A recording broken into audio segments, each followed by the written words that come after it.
La délégation de la République démocratique du Congo s'implique de manière active dans les négociations à la COP23.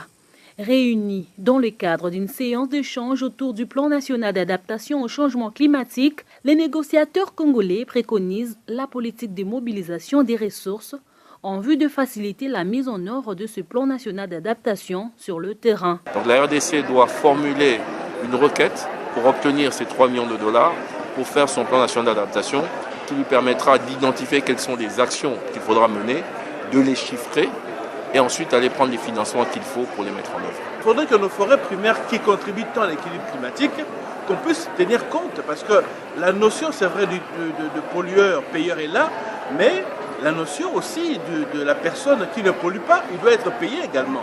Et nous devons mettre ça en exergue pour que nous qui sommes victimes de cette pollution, nous puissions être compensés.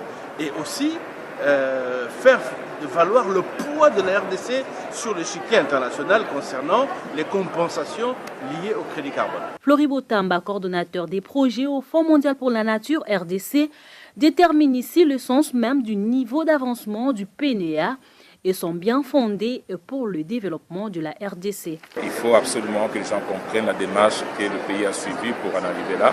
Et maintenant, on allait vers la mobilisation des ressources.